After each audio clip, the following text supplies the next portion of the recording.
আসসালামু আলাইকুম রহমতুল্লাহি ওবরকাত। সম্মানিত দর্শক, বাংলাদেশের সাবেক প্রধানমন্ত্রী শেখ হাসিনাকে নিয়ে আলোচনা কিছুতেই থামানো যাচ্ছে না। আমরা যে যার মতো করে তার সম্পর্কে বলে যাচ্ছি। কখনো তার কণ্ঠস্বর, এটি কি সত্যি না এটি এআই যুক্ত, এটি কি ভুয়া, এটি কি তিনি ছেড়ে দিয়েছেন নাকি তার প্রতিপক্ষ ছেড়ে দিয়েছে, আলোচনা করছি। তিনি কি দিল্লিতে আছেন নাকি বাংলাদেশে কোথাও লুকিয়ে রয়েছেন, আলোচনা করছি।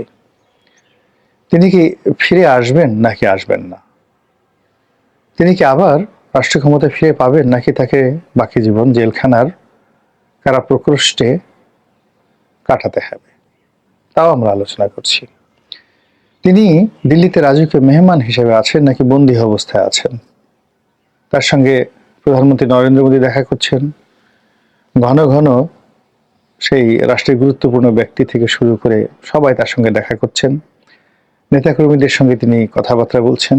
এটা নিয়ে যেভাবে আলোচনা করছি, একই সঙ্গে তিনি তার ভাই বোন আত্মীয় স্বজন কারোর সঙ্গে দেখা সাক্ষাৎ করতে পারছেন না, তাকে গোপন স্থানে লুকিয়ে রাখা হয়েছে, এগুলো আমরা বলছি।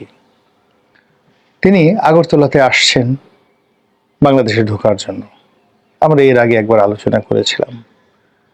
আবার অতি সম্প্রতি ভারতীয় পত্র পত্রিকা বাংলাদেশে কিছু যাকে বলা হয় ইউটিউবার, সামাজিক মাধ্যম, তারা বলার চেষ্টা করছেন একেবারে সন্তারিখ সহ যে দিল্লির অমুক অমুক জায়গাতে স্টেশনে শেখ হাসিনা ছিলেন এবং তাকে কলকাতাতে আনা হয়েছে। এবং এই ঘটনা যদি সত্য হয় তাহলে এটি আমাদের জন্য, আমাদের রাজনীতিবিদদের জন্য, বিশেষ করে যারা আওয়ামী বিরোধী শক্তি, তাদের জন্য একটি অশনির সংকেত। তো সেই অশনির সংকেতটা কি সেটা নিয়ে আলোচনা করব। তার আগে বলে নেই যে শেখ হাসিনাকে নিয়ে এত আলোচনা কেন। আলোচনার কারণ হলো যে তিনি এখনো গুরুত্বহীন হয়ে পড়েননি এবং কোনো অবস্থাতেই তার মৃত্যু না হওয়া পর্যন্ত কিংবা তার একটি দফা রফা না হওয়া পর্যন্ত তার বিরোধী যারা শক্তি রয়েছে তারা এইরকম আলোচনা করতেই থাকবে। তো শেখ হাসিনা বিরোধীরা যতই আলোচনা করুন না কেন, সঙ্গে সঙ্গে তার সঙ্গে পাল্লা দিয়ে শেখ হাসিনার যারা পক্ষের যারা লোকজন রয়েছেন তারাও কিন্তু মারাত্মকভাবে আলোচনা করবে এবং এই আলোচনার কেন্দ্রে অটোমেটিক শেখ হাসিনা থাকতে থাকতে একটা সময় হুট করে তিনি যদি ক্ষমতার পাদপীঠে চলে আসেন, এতে আশ্চর্য হওয়ার তেমন কিছুই নেই। এখানে একটা বিষয় বলে রাখা ভালো যে দিল্লির সঙ্গে শেখ হাসিনার যে সম্পর্ক, এটি কখনো দাকুমার সম্পর্ক গিয়েছে গত 15 বছরে, কখনো হরিহরাত্মার সম্পর্ক গিয়েছে, কখনো বন্ধুত্বের চরম পর্যায়ে পৌঁছে গিয়েছে।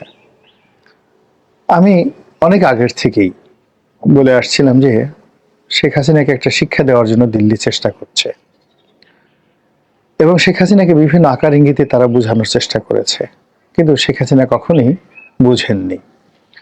তার মধ্যে একটা অহমিকা বোধ ছিল যে তিনি জাতির জনকের কন্যা এবং তার পিতা যেভাবে মনে করতেন যে বাংলাদেশের জনগণ তাকে ভালোবাসে, শেখ হাসিনার মনের মধ্যে এখনো ধারণা যে তিনি এয়ারপোর্টে এলে লক্ষ লক্ষ কোটি কোটি মানুষ তাকে অভ্যর্থনা জানাবে এবং তিনি এদেশের মানুষের জন্য যে কাজ করেছেন, এদেশের মানুষ জীবন দিয়ে হলেও তাকে রক্ষা করবে।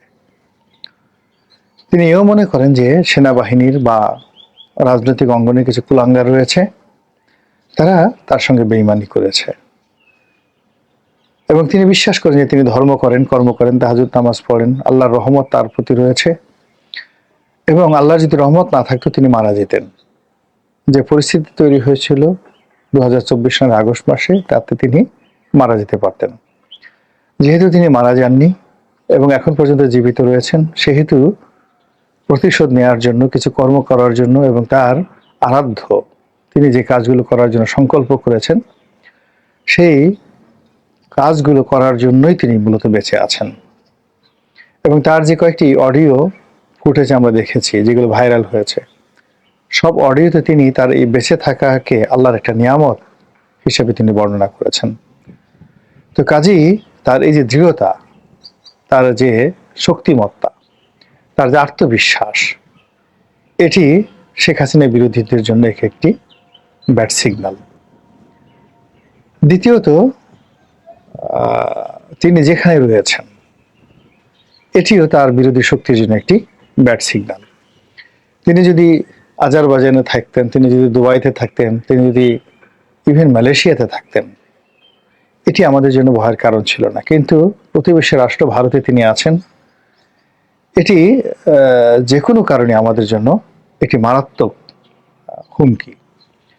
দ্বিতীয়ত, ভারত যে তাকে রেখেছে, ভারত তাকে রেখেছে রাজকীয় মেহমান হিসেবে, এবং ভারত তাকে ক্ষমতায় বসাবে, তাকে পুনর্প্রতিষ্ঠিত করবে এবং আওয়ামী লীগকে ক্ষমতায় আনবে, এবং বাংলাদেশে তাদের স্বার্থ সংশ্লিষ্ট যে কোনো বিষয় তদারক করার জন্য তারা এখনো পর্যন্ত আওয়ামী লীগকে তাদের অকৃত্রিম বন্ধু হিসেবে মনে করেন। এই যে ভারতের যে অ্যাটিটিউড, এই অ্যাটিটিউড আমাদের জন্য একটি অশনীয় সংকেত। সর্বোপরি এখনো পর্যন্ত ভারত বন্ধু খুঁজে পায়নি। বিএনপির সঙ্গে, জামাতের সঙ্গে, ডক্টর ইউনূসের সঙ্গে এখনো পর্যন্ত তাদের কোনো বন্ধুত্ব তৈরি হয়নি। তো সেই দিক থেকে শেখ হাসিনাকে নিয়ে তাদের যে প্ল্যান, তাদের যে পরিকল্পনা, সেই পরিকল্পনা নিয়ে যদি আমরা ভয় না পাই তাহলে আমরা বোকার স্বর্গে বসবাস করছি। এবং সর্বোপরি, কাকতালীয় কিনা জানি না, আমেরিকার যিনি গোয়েন্দা প্রধান মিস্টার তুলসী গ্যাবার্ড, তিনি মিসেস তুলসী গ্যাবার্ড, তিনি দিল্লি সফর করার পর দিল্লির কথাবার্তা পরিবর্তন হয়ে গিয়েছে। আওয়ামী লীগের মধ্যে এক ধরনের আত্মবিশ্বাস পয়দা হয়েছে, এবং আওয়ামী লীগের যারা লোকজন তারা তুলসী গ্যাবার্ডের সঙ্গে শেখ হাসিনার বৈঠক হয়েছে এরকম একটা ছবি তৈরি করে তারা ইন্টারনেটে ছেড়ে দিয়েছে। আবার সেই ছবিটি সঠিক না বেঠিক, সেই ছবিটি ভুয়া নাকি জেনুইন, তা প্রমাণের জন্য আবার ফ্যাক্ট চেকিং যে সফটওয়্যার রয়েছে সেটির মাধ্যমে দেশের বড় বড় টেলিভিশনগুলো প্রমাণ করার চেষ্টা করছে যে না, এটা একটা মিথ্যা ছবি, ভুয়া ছবি। তো অ্যাজ এ হোল যা কিছুই করছি না কেন, সব কিছুতেই শেখ হাসিনা আলোচনার কেন্দ্রে চলে এসেছেন।